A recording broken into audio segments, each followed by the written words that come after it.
오늘은 번영복음이 왜 이렇게 빨리 한국교회뿐만 아니라 전 세계에 퍼졌는지 바이러스처럼 말입니다. 그 이유를 잠깐 말씀드리겠습니다. 저는 먼저 전제합니다. 번영복음과 기복적 신앙과 율법적 신앙과 무속적 신앙은 대동소이하다고 말입니다. 거의 비슷해요. 본질은 같습니다. 종교는 복을 빌죠. 그 복을 비는데 무속신앙이 결정적 역할을 합니다. 그리고 그것의 어두운 면은, 즉 어떤 법을 지켜야 복을 받고 지키지 아니하면 벌을 받는다는 이 시스템을 강조하는 것이 율법적 신앙이고요. 그리고 어떤 부와 건강과 행복을 보장하는 듯한 그 면을 강조하는 것이 번영복음이죠. 그래서 사실은 같습니다. 오늘은 이런 신앙, 이런 바이러스 같은 신앙이 어떻게 이렇게 한국교회뿐만 아니라 전 세계에 빨리 퍼졌는지 그 이유를 8가지 단순하지만 간략하게 말씀드리겠습니다. 먼저 재미있는 통계를 소개합니다. 미국 교회 중에서 크기 순서대로 제일 큰 교회 260개 가운데서 50여 개 교회가 명백하게 번영복음을 설교하고 있습니다. 대표적인 사람 몇 사람을 소개하면 케넷 코플랜드, T.D. 제익스, 조엘 오스틴, 프레데릭 프라이스, 크레플로 달라, 케넷 헤이긴 주니어, 에디 롱. 들어보셨죠? 아마 익숙할 것입니다. 이들은 인터넷과 텔레비전과 라디오를 통해서 전 세계 수백만 사람들에게 번영복음을 전파하고 있습니다. 조엘 오스틴의 웹사이트는 자기들의 텔레비전 프로그램이 전 세계 100여 개 국가에 방송한다고 홍보하고 있습니다. 그리고 주일 예배가 매주 100만 회 정도 다운로드 되고 있다고 자랑하고 있습니다. 조이스 마이어, 이 사람도 유명하죠. 텔레비전 프로그램의 이름이 Enjoying Everyday Life인데요. 텔레비전과 라디오를 통해서 이 프로그램이 전 세계의 3분의 2 이상의 인구에게 방송되고 있다고 홍보하고 있습니다. 그리고 38개 언어로 번역되고 있다고 합니다. 이들은 인종과 성과 종교와 국가의 벽을 넘어서 번영복음을 명백하게 전파하고 있어요. 이 사람들은 한국 교회에서도 인기를 누리고 있고요. 또 한때 누렸고, 심지어는 기독교 단체, 방송국, 출판사에서 이들을 초청해서 강연도 하고, 또 이들의 책이 한국 대표적인 기독교 출판사에서 출판이 되어서 또 기독교 서점의 기독교 섹션에 분류되어서 엄청나게 수만, 수십만, 수백만 권이 판매되고 있습니다. 이들의 출판사와 책 이름을 제가 구체적으로 밝히지는 않겠습니다. 왜냐하면 여러분들이 인터넷에 잠깐만 검색해도 금방 나옵니다. 이들은 기독교 신앙이 아니고 유사 기독교, 비슷한 기독교 신앙이 있는 것을 위하십니다. 이들은 다만 자기 개발 또는 신념, 심리적인 도움, 적극적 사고, 긍정적인 행동, 그래서 인간 승리, 극복, 발전, 이런 것들을 이야기하죠. 그러니까 인문학적 강연에 속합니다. 제가 인문학적 강연이라는 표현을 자주 씁니다. 그것은요, 종교, 철학, 역사, 윤리, 사회, 심리학, 문학, 어디에서 할 수 있는 이야기, 종교에 관계없이 할 수 있는 이야기, 지식에 관계없이 자기 경험을 통해서 할 수 있는 이야기, 이런 것을 저는 통틀어서 인문학이라고 합니다. 그런데 우리 교계 내에서요, 유명한 목회자들이, 아니 많은 목회자들이 기독교적 용어를 사용하고 성경의 이야기를 인용하면서 그냥 인문학적 강의를 하는 사람들이 너무나 많습니다. 여러분, 분별할 수 있기를 바랍니다. 이들은 십자가의 가치, 예수 그리스도의 가치, 신앙을 전파하지 않고요, 그냥 인문학적인, 심리학적인 충고를 할 뿐입니다. 그것을 분별할 수 있기를 간절히 바랍니다. 다시 포인트로 돌아가세요. 이런 번영복음, 율법적 신앙, 기복적 신앙, 무속적 신앙이 왜 이렇게 빨리 퍼졌는지 그 이유를 말씀드리죠. 첫 번째는요, 이들은 성경에서 원리를 찾아냅니다. 그러나 성경을 통전적으로 본 것이 아니고 부분으로 자기들이 원하는 것만 아전인식적으로 취사 선택해서 자기들을 나름대로의 시스템을 만든 것이죠. 그렇기 때문에 성경을 왜곡한 것이나 다름없습니다.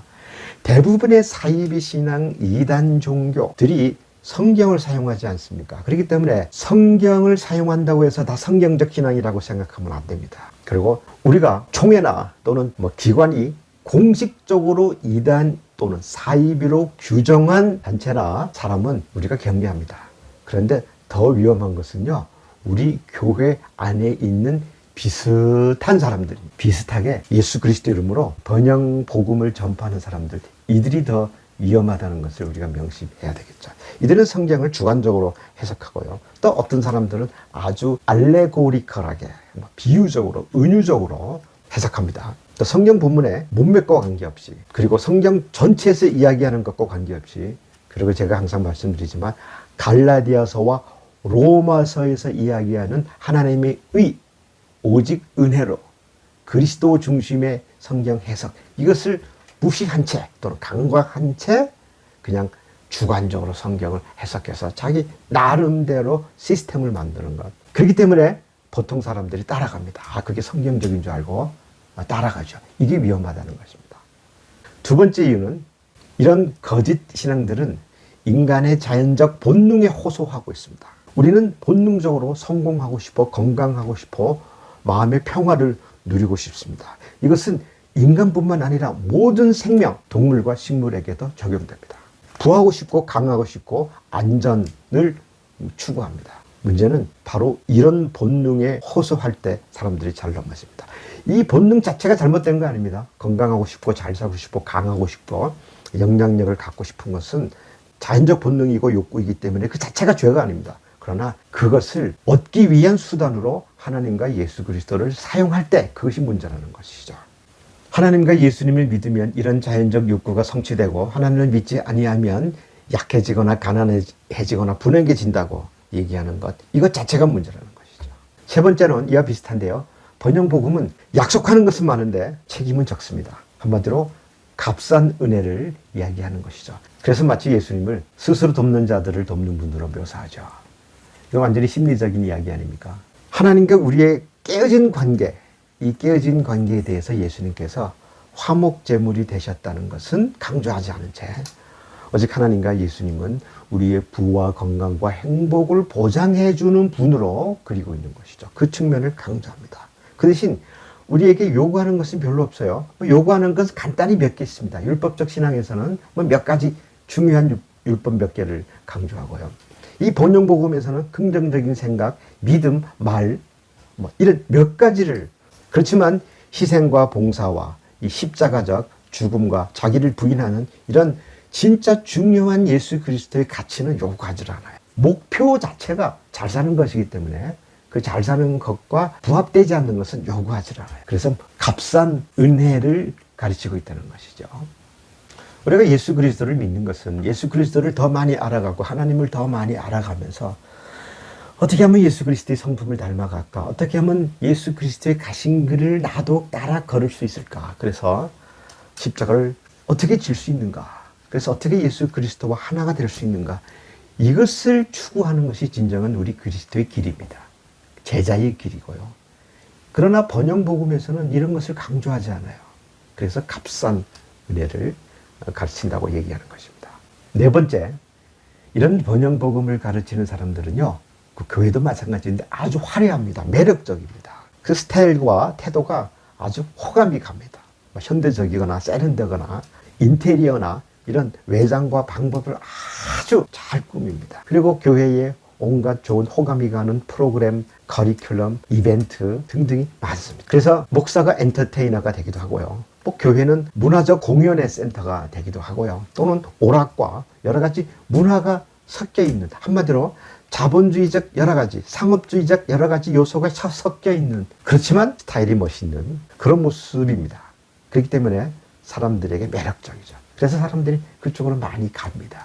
이것은 우리 현대인들이 본질보다는 스타일을 추구하고, 안 그런 사람도 있지만, 그래서 웰비잉이나 안락함이나 편안함을 추구하는 사람들이 그쪽으로 가게 돼 있죠.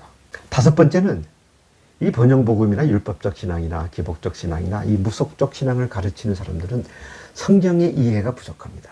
성경의 해석도 부족합니다. 신학적 통찰력이나 성경의 이해나 성경의 해석이나 성경에서 이야기하는 것을 전체적으로 이해를 잘 못합니다. 이게 참 안타까운 일입니다. 그래서 이들은 성경을 신학적으로 해석하기보다는 소위 영적이라는 이름하에 은유적으로 비유적으로 즉 알레고리컬하게 해석하는 것을 좋아합니다. 그렇게 해석하면 깊은 해석이라고 생각하면 안 됩니다. 그것은 다만 은유적 해석일 뿐이죠. 신학적 해석이 아닙니다. 그러다 보니까 신앙의 본질이 자꾸만 흐려지거나 결국 삐뚤어가는 경향이 있는 것이죠. 여섯 번째는요, 이들 가운데 정말 성공과 치유를 경험한 사람도 있습니다. 또 그렇게 주장하지요. 그리고 그 성공과 치유와 행복을 믿음의 결과로 이야기합니다. 믿음이 좋았기 때문에, 또 긍정적 사고를 했기 때문에, 또는 그런 언어를 사용했기 때문에, 그런 태도로 살았기 때문에 성공했고 출세했고 건강했고 행복하게 살 수 있다고 주장하는 것이죠. 크게 틀리지 않은 것 같죠. 그러면 그 이면이 뭐죠? 그럼 가난한 사람, 질병에 걸린 사람, 사고를 당한 사람, 상실을 경험하면서 슬픈 사람들은 믿음이 없었기 때문인가요? 믿음의 결과가 잘못된 것인가요? 삶의 자세나 태도가 잘못된 것일까요? 그건 아니잖아요. 그것이 틀렸다는데 뭐 많은 설명이 필요 없습니다. 많은 예도 들 필요가 없어요. 예수님을 예로 들까요? 예수님께서 이 사회적으로 성공했습니까? 부자입니까? 건강했습니까? 슬픔과 상실이 없었습니까? 예수님의 제자들은 어땠습니까? 초대교회 그리스도인들은 어땠을까요? 우리들의 믿음의 선배들은 어땠습니까? 믿음의 선배들이 결코 부와 건강과 행복을 추구하지 않았습니다. 그것을 추구하는 것이 우리 그리스도 신앙의 목표가 아니기 때문에 우리 그리스도인들은 사회에서 부할 수도 있고 가난할 수도 있고요, 건강할 수도 있고 연약할 수도 있고요, 행복할 수도 있고 불행할 수도 있고 안정적으로 살 수도 있고요, 또 상실과 사고를 당할 수도 있습니다. 이것은 믿음과 별개입니다. 믿음의 결과가 아닙니다. 중요한 것은 이러한 삶의 정거장에서 어떻게 하나님을 더 잘 알아가고 더 깊이 알아가고 예수 그리스도를 어떻게 더 잘 알아가는지, 그래서 그런 상황 속에서 우리가 어떻게 하나님께 영광을 돌리며 살 수 있는지 그거 알아가는 게 우리 그리스도인들이 가는 길이거든요. 그래서 제가 분명하게 말씀드립니다. 우리 가운데 부하지 않으신 분들, 또 건강이 좋지 않으신 분들, 또 생활 속에서 상실과 슬픔을 갖고 사시는 분들, 여러분들 절대 그것이 불신앙의 결과가 아닙니다. 하나님께서 벌 주시거나 심판하시거나 책짓직 하시는 게 아닙니다. 분명한 것은 그것이 불신앙의 결과가 아닙니다. 그것이 불신앙의 결과라고 자꾸 믿도록 잘못 가르치는 사람들이 나쁜 겁니다. 그러면 우리가 믿음을 잘못 해석하게 되는 것이죠. 여러분, 부자가 하나님께 영광 돌리고 가난한 사람은 하나님께 영광 돌리지 못하고, 우리가 건강하고 부하고 사회적으로 출세해야만 하나님께 영광이 되고, 그래서 간증하고 믿음이 좋은 것을 다른 사람 앞에 증언하고요. 그렇지 못한 사람은 부끄러워서 숨고, 이것이 교회 공동체가 아닙니다. 이것은 그냥 동호회나 자기 자랑으로 끝나는 일이죠. 그렇기 때문에 이거 우리가 분명하게 분별해야 됩니다. 그래서 7번째 이유가 바로 이것입니다. 그리스도인의 가치관, 그리스도인의 세계관, 정말 그리스도인의 윤리관이 부족한 거죠. 분별력이 부족한. 오히려 이 세상적 가치관, 상업적 가치관, 자본주의적 가치관에 우리가 함몰돼서 그 쓰나미에 휩쓸려서 가면서 그것이 꼭 진리인, 그것이 꼭 하나님께서 원하는 것인 것처럼 가르치는, 그것을 추구하는, 그것이 잘못했다는 것입니다. 이 분별이 필요합니다. 8번째 이유는 무속신앙입니다. 샤머니즘이요. 특별히 한국 교회가 강합니다. 우리나라 사람들은 종교심이 강합니다. 그런데 그 종교심이라는 것은 무속신앙입니다. 유불선이라고 할 때 선에 해당되는 것이죠. 한국의 종교사를 잠깐 훑어보면 한국에 들어온 종교는 이 무속신앙이라는 늪에 빠졌습니다. 불교도 한국에 들어와서 무속신앙화됐고, 유교도 한국에 들어와서는 무속신앙으로 바꿔졌고요. 이제 기독교조차도 이 무속신앙의 늪에서 허우적거리고 있습니다. 참 안타깝습니다. 그래서 목사가 무당의 역할을 하거나 또 교회에서 복을 비는 행위가, 이 복 비는 행위요, 이 무속신앙에서 하는 것과 비슷한 경우도 너무나 많습니다.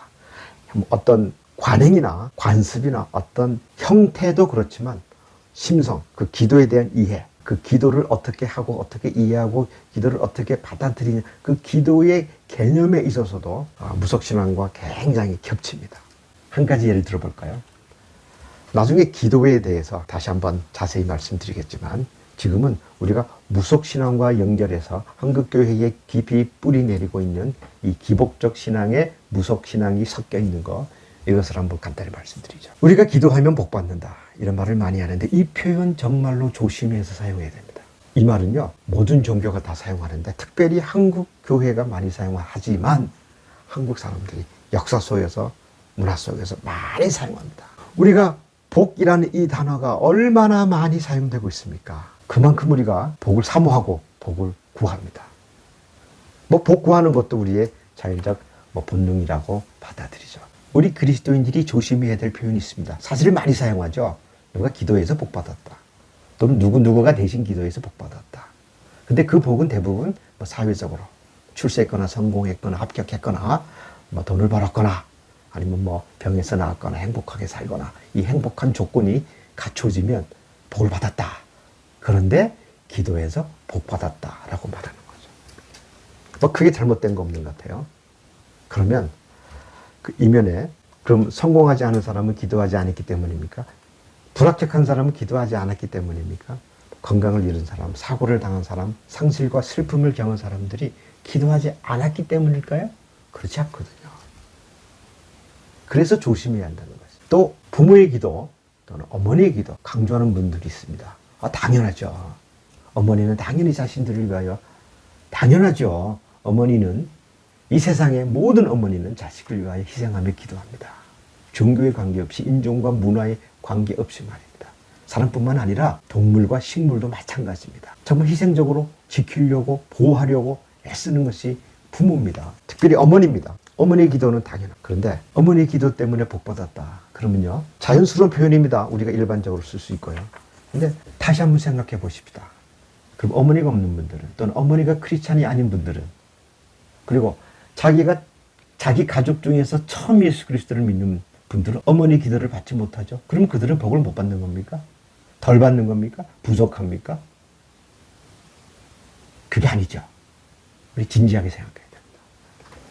저는 기도의 능력을 믿고 하나님께서 우리의 기도를 응답하신다는 거 믿습니다. 그러나 우리가 기도해야 할 대상 내용이 다릅니다. 우리가 이 자본주의적 세계관에서 그것을 구한다면 우리는 그냥 보통 사람입니다. 보통 생명적 현상의 하나이고요.